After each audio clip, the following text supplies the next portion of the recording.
selamat berjumpa lagi dengan saya Teguh Suntoro dari Rumah Kebangsaan. Kali ini kita akan membahas tentang isu-isu yang sebenarnya sudah terjadi di tahun kemarin ya, atau bahkan tahun-tahun sebelumnya, yaitu tentang krisis pangan yang melanda di dunia. Nah, untuk lebih jauhnya seperti apa seorang pegiat daripada ketahanan pangan. Kenapa kita mengundang beliau? Karena pada saat kita ngomongin tentang masalah krisis pangan, itu ada kaitannya dengan ketahanan pangan. Beliau bernama dengan Pak Agus Soma. Sore Pak Agus. Ya, selamat sore Mas Teguh. Ya, ini kita sebenarnya sudah beberapa kali ketemu dengan beliau, tapi baru kali ini sempat kita untuk berbincang Pak ya.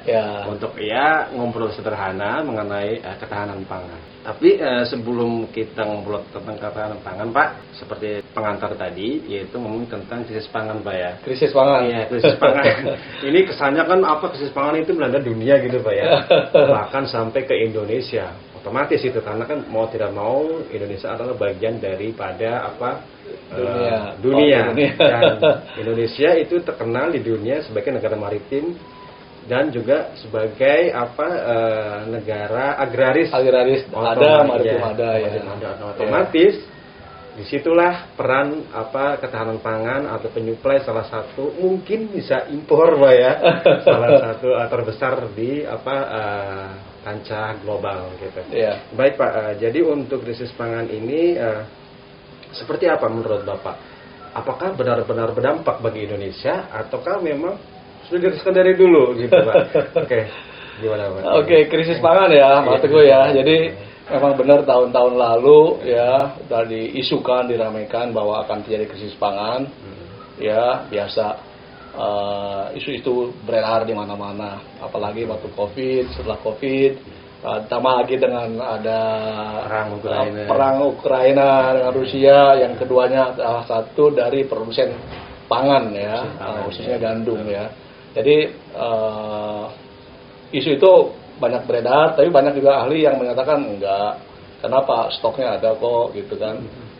Ingat sekali saya waktu itu ada salah seorang profesor yang menyatakan enggak, karena stok mereka lihat stok ada kok stoknya gitu ya. Cuman kita enggak bagi kami ya, krisis itu terjadi bisa kapan saja.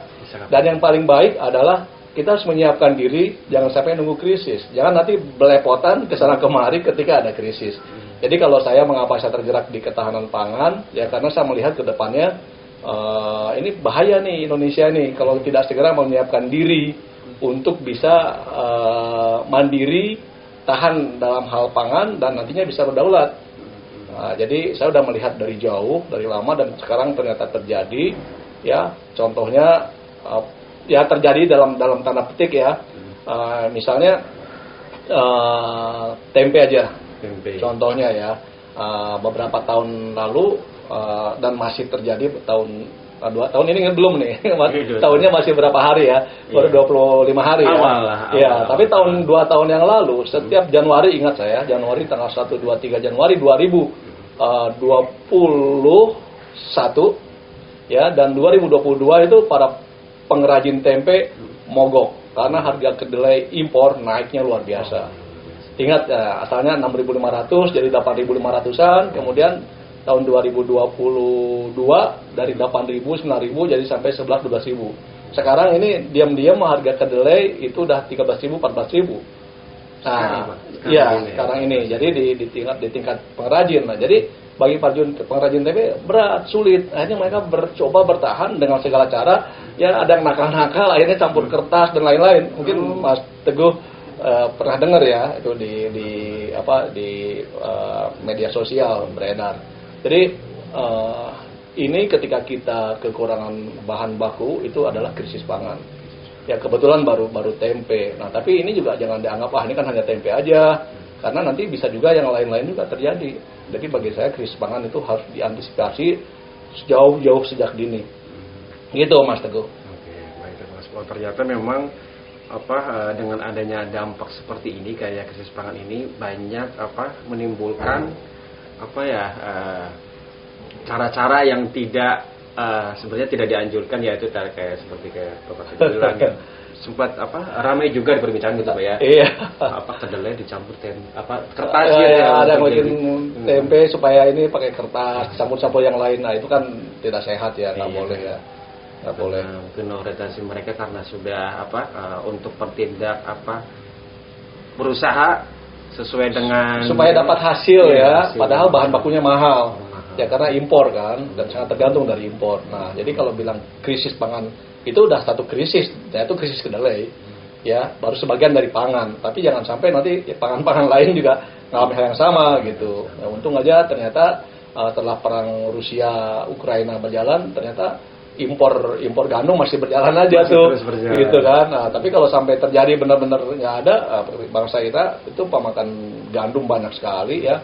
Impor gandum kita sampai 10 sampai 11 juta ton satu tahun.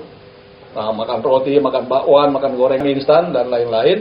Nah, itu pakai gandum, pakai terigu. Nah, jadi kalau tiba-tiba itu tidak ada, terus kemana kesiapan kita gitu. Nah, itu saya udah tahu, udah baca itu akan terjadi satu saat. Nah, sebelum itu terjadi, ya kita harus buru-buru menyiapkan diri agar pangan kita tersedia, pasokan tersedia setiap saat. Nah, jadi itu kalau itu tersedia semua setiap saat, gampang didapat ya, kita mempunyai ketahanan pangan, terhindar dari krisis pangan.